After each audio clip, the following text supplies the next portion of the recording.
नमस्कार दोस्तों, स्वागत है आपका 100% इंग्लिश के यूट्यूब चैनल पे।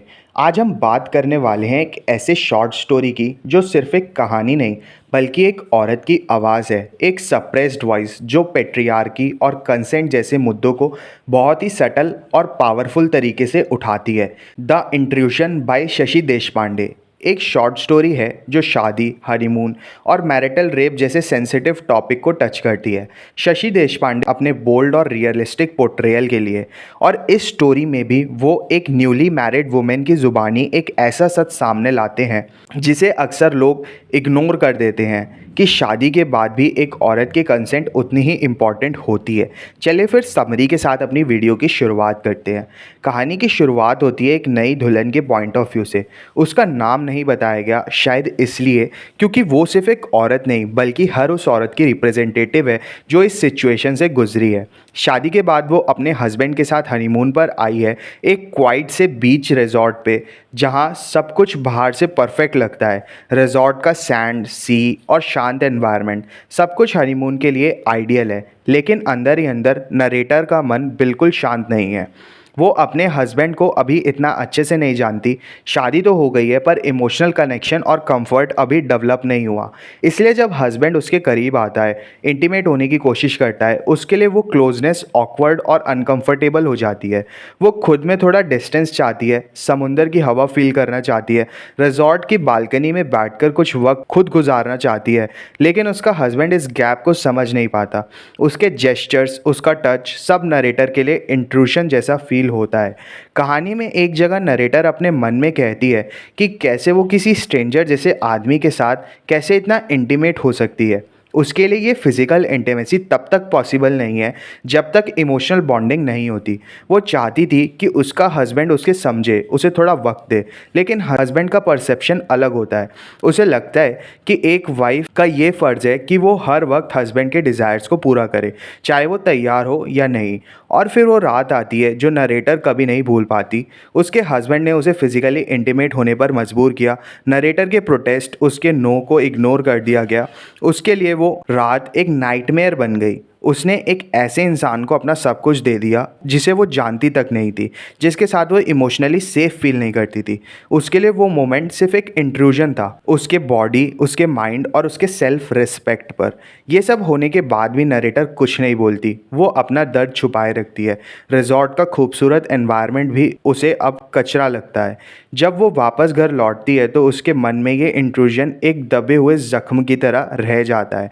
शादी का जो सपना था कि प्यार होगा, अंडरस्टैंडिंग होगी, वो सपना एक ट्रॉमेटिक एक्सपीरियंस में बदल जाता है। कुछ इसका एनालिसिस देख लेते हैं। वैसे ये थी हमारी स्टोरी इंट्रूजन की, और ये मैरिटल रेप को, जैसे कि आपने देखा, एक्सप्लोर करती है। मतलब उस टाइम पे ऐसे कॉन्सेप्ट्स को उठाना जिनको कि आज भी लोग बाग अच्छे से नहीं समझते कि ऐसी कोई चीज़ एग्जिस्ट भी करती है, काफ़ी ज़्यादा एक बोल्ड मूव था। द इंट्रूजन की सबसे बड़ी स्ट्रेंथ ये है कि शशि देशपांडे ने इसमें किसी भी ड्रामेटिक ट्विस्ट या कॉम्प्लेक्स प्लॉट का यूज़ नहीं किया। कहानी का पूरा इम्पैक्ट नरेटर के इंटरनल मोनोलॉग और अनसेड इमोशन से ही बन जाता है।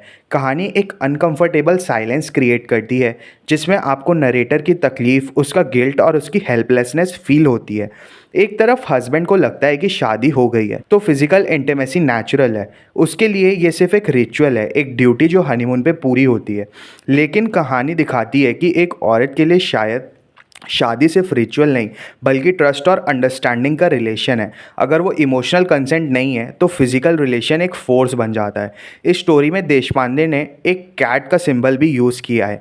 कहानी में नरेटर देखती है एक कैट जो बेबीज़ दे रही होती है। वो कहती है कि कैट की डिलीवरी नेचुरल है, लेकिन उसके साथ जो हुआ वो फोर्स था। यहाँ कैट का मेटाफर एक शार्प कंट्रास्ट क्रिएट करता है कि नेचर में पेन भी एक नेचुरल साइकिल में आता है, जबकि उसके साथ जो पेन हुआ वो उसके खिलाफ था। एक और इम्पॉर्टेंट एस्पेक्ट है इस स्टोरी में जो कि है साइलेंस। कहानी में नरेटर हर जगह चुप है। उसके प्रोटेस्ट भी उसके दिमाग में ही कन्फाइंड है। उसके लिए वो रात सिर्फ एक इंट्रूजन नहीं बल्कि एक साइलेंसिंग भी थी। वो अपने हस्बैंड से कुछ कह नहीं पाती, किसी से शेयर नहीं कर पाती। ये ही साइलेंस देशपांडे की फेमिनिस्ट राइटिंग का सबसे पावरफुल पार्ट बन जाता है। द इंट्रूजन के थीम्स को समझें तो सबसे पहला और ऑब्वियस थीम है कंसेंट का वायलेशन। शादी के बाद भी एक औरत के नो उतना ही ज़्यादा वैलिड और इम्पॉर्टेंट है जितना कि पहले था। दूसरा थीम है पेट्रियार्की और जेंडर डायनामिक्स का। हस्बैंड की डोमिनेटिंग अप्रोच और वाइफ की साइलेंस दिखाती है कि कैसे पेट्रियार्कल माइंडसेट एक औरत के डिज़ायर्स को और कंफर्ट को सेकेंडरी बना देता है। तीसरा थीम है इसमें कम्युनिकेशन गैप का। हस्बैंड और वाइफ के बीच इमोशनल अंडरस्टैंडिंग नहीं है। हस्बैंड के लिए फिजिकल इंटीमेसी एक ऑब्लिगेशन है, जबकि वाइफ के लिए वो एक ट्रॉमेटिक मेमोरी बन गई। चौथा थीम है साइकोलॉजिकल ट्रॉमा का। कहानी दिखाती है कि कैसे एक ऐसा एक्सपीरियंस एक औरत को ज़िंदगी भर हॉन्टेड रख सकता है। उसके लिए वो एक रिजॉर्ट, वो हनीमून, सब कुछ सिर्फ एक रिमाइंडर बन जाता है। पांचवा और इम्पॉर्टेंट थीम है symbolism of nature versus force का। कैट का हमने इसमें मेटाफर देखा, और भी कई सारे मेटाफर्स और इम्पॉर्टेंट थीम्स हमने इसमें देखे जो कि नेचर से इस स्टोरी के कॉन्सेप्ट्स को कनेक्ट करता है। द इंट्रूजन सिर्फ एक कहानी नहीं, ये एक शार्प मिरर है जो हमें दिखाता है कि शादी के सैक्रेड बंधन के पीछे कितनी टॉक्सिक रियलिटीज़ छुपी हो सकती हैं।